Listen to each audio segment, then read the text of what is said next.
नर्मदे हर तो आज 8 बज गए हैं और अभी मैं निकला नहीं हूँ यहाँ से। मैं बैठा ही रहा टेंट में क्योंकि आज एकादशी था, तो मैंने कहा आराम से निकलेंगे, बढ़ेंगे 4-5-7 किलोमीटर तक, आराम से रुक जाएंगे 10 बजे तक, देखते हैं क्या होता है। चलिए चलेंगे अब नर्मदे हर तो अब बढ़ रहे हैं आगे, और आगे सड़क का रास्ता है तो फटाफट निकलेंगे, पहुँचेंगे, जल्दी पहुँच जाएंगे नर्मदे हर।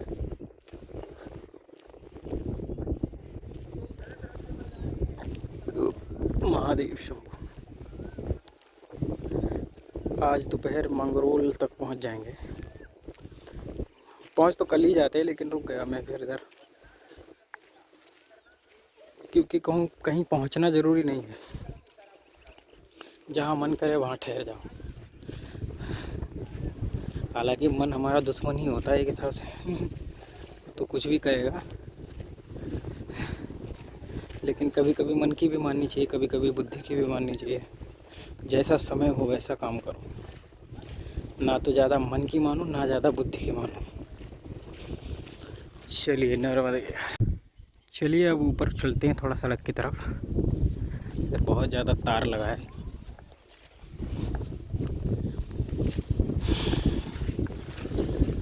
कितनी अच्छी लग रही है हरी हरी मूंग, कुछ भी नीचे नहीं दिख रहा जबकि इसमें इतना ज़्यादा ये पेस्टिसाइड डालते हैं, खाने लायक मूंग नहीं होती है।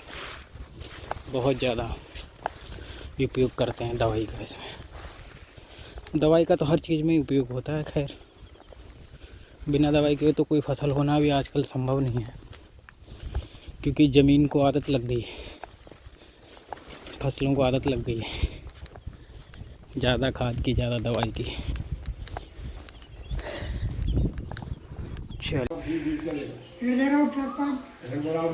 ये है राम दरबार,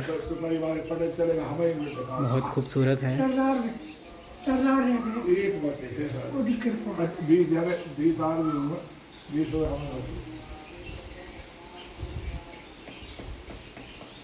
पे समाधि है सिर्फ दूध धारा जी महाराज की, ये कोई संत थे उनकी समाधि है। नर्मदे हर तो हम मंगरोल पहुंच गए हैं, और मंगरोल में इतने मंदिर हैं, कंफ्यूज हो गया कि कहाँ जाऊँ। फिर मैंने डिसीजन लिया कि मैया के किनारे चलते हैं, मैया से बड़ा कोई मंदिर नहीं है, ये खुद कहीं ना कहीं पहुंचा देंगी, क्योंकि यहाँ पर सब कुछ है मैया के घाट पे, हर चीज़ है। चलिए, अच्छा हम वहाँ पे थे, ओके।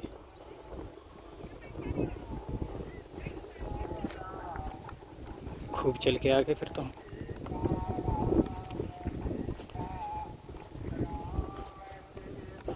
ये पुल है जो जोड़ता है इधर वाले लोगों को उधर से, वाहन के थ्रू आने जाने के लिए आसानी है। उधर से मैं किनारे किनारे गया था, बहुत कांटे लगे थे मुझे उधर, क्योंकि कांटे उन्होंने रास्ते में छोड़ रखे थे। अब याद आया मुझे।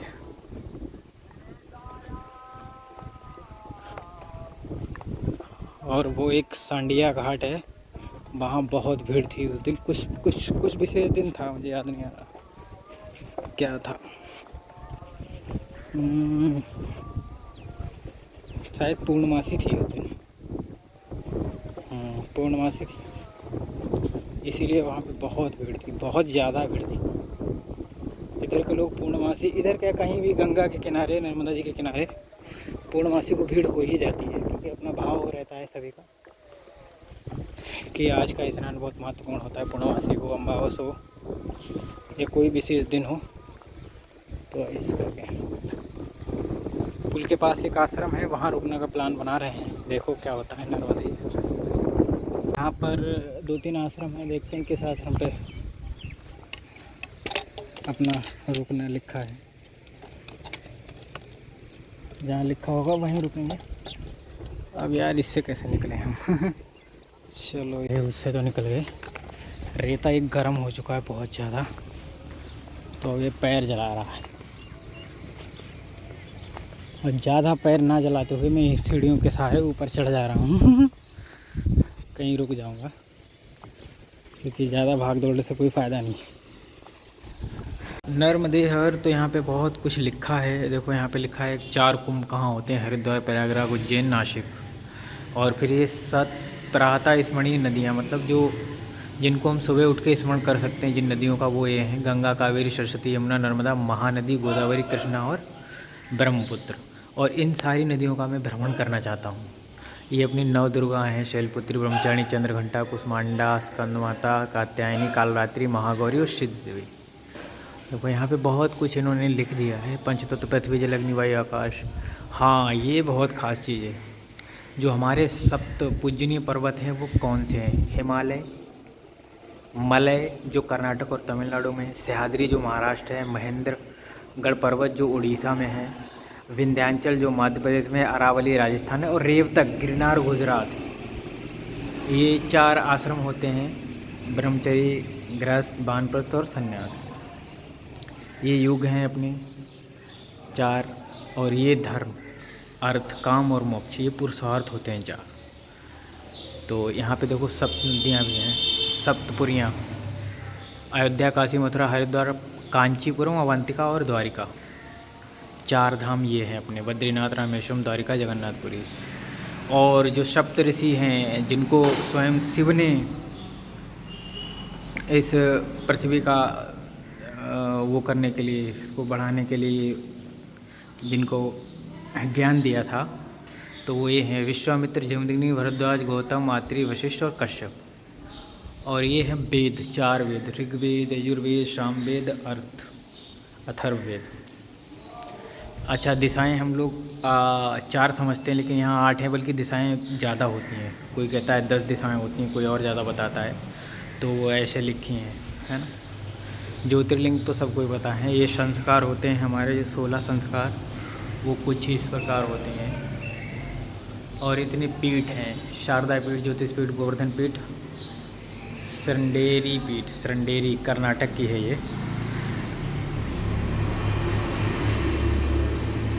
ये गायत्री माँ बना रखे हैं इधर। ये दक्षिण मुखी हनुमान है। जय हो आपकी, जय जयकार हो मेरे नाथ। और हम हैं इस आश्रम में, हम हाँ, यहाँ पे महादेव तो बहुत कमाल है भाई। देखो इतने बड़े नंदी हैं और महादेव जी, चांदी का मूंछ है, आँख है, अर्धचंद्र है, बहुत सुंदर शिवलिंग है और बहुत बड़ा भी है। मेरे हिसाब से कुंटल 1 का तो होगा। तो और यहाँ इस विंडो से मैया दिखती हैं, सीधे किनारे पे ही है आश्रम। काफ़ी हरियाली है उधर भी। तो आनंद आ गया ये सब दर्शन करके। हम तो यहीं रुके थे, अब निकलने का समय हो गया है हमारे यहाँ से। ये आश्रम है, आगे बढ़ेंगे। मैं तो यहाँ रुका रहा। ये अपनी डायरी है, कुछ लिखते रहते हैं थोड़ा बहुत। हर तो अभी हम अलीगंज से लगभग 2 किलोमीटर तो निकल चुका हूँ। आगे गांव आएगा शिवनी, और शिवनी के बाद मैं तो बहुत दूर जाना चाहता हूँ, लेकिन वहाँ तक शायद नहीं पहुँचूँगा। लेकिन जहाँ तक पहुँचूँगा ठीक है। मुझे लगता है यहाँ से मार्ग परिवर्तित है, नहीं कुछ और है, कोई आश्रम वगैरह होगा। हाँ, ये जो सामने गांव दिख रहा है, इस गांव में एक माता जी हैं। वो हैं तो दरअसल में इधर वाले तट की, लेकिन उन्होंने बहुत पहले परिक्रमा की थी, फिर छोड़ दिया अपना घर और अब उधर रह रही हैं साध्वी बन के। उनसे मेरा मिलना हुआ था एक बार, अब याद आया मुझे। यहाँ पर परिक्रमा से के लिए सदाव्रत भोजन मिलता है आगे कहीं ऊपर। आश्रम होगा। चलिए, तो अभी सूर्य 1 घंटा तक और है हमारे साथ, तो इन 1 घंटे में देखता हूँ मैं कहाँ तक पहुँचता हूँ। और आज पता नहीं सुबह से ही क्यों ऐसा लग रहा है कि मैं बहुत थका हुआ हूँ। कुछ तो ऐसा घटना घट गई जिससे मुझे ऐसा लग रहा है। अब मैं वही विचार कर रहा हूँ कि ऐसा क्या हुआ, किससे मैंने बात की, कहाँ मैं ज़्यादा बैठा, या क्या सोच विचार में पड़ा रहा, या कुछ तो गड़बड़ हो गया। क्योंकि कभी कभी तुम जो ऐसे लोगों से बात करते हो ना, जो बिल्कुल भी अच्छे नहीं होते हैं, तो आपकी एनर्जी एकदम से, मतलब आप ये मान लो कि चूस लेते हैं वो लोग एनर्जी। अच्छा ऊर्जा नहीं होती उनकी, तो वो आपको नुकसान करते हैं। तो मुझे ऐसा लग रहा है कि ऐसा तो नहीं हुआ हमारे साथ। मैंने ज़्यादा बात भी नहीं की किसी से, कोई ब्रह्मचारी योगी के साथ भी नहीं बैठा।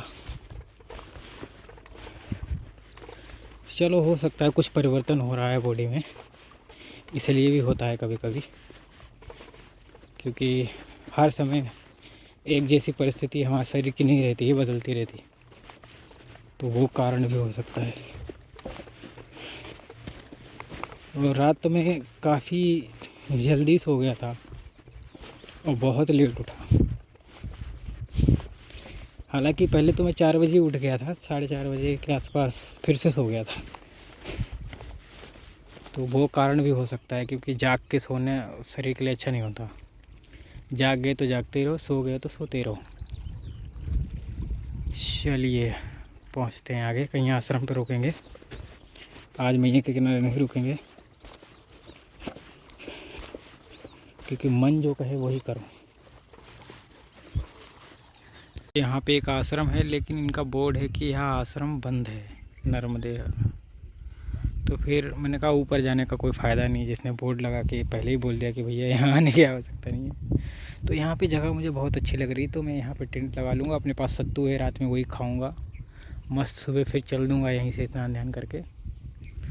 तो अपने को कोई प्रॉब्लम है नहीं बंद और खुले से, क्योंकि मैया की कृपा से व्यवस्था सारी अपने साथ ही रहती है। चलिए, हम कहाँ आ गए अब? दूधी संगम के पास। ओके, हाँ समझ में आया, समझ में आया। ठीक, हाँ दूधी संगम के पास आ गए। चलो, नर्मदे हर, नर्मदे हर। तो अपना टेंट सेटअप हो गया है, और जस्ट मैया के बगल में। अब आज रात तो यहीं रुकना है। देखो ये मछली पकड़ने वाले लोग हैं।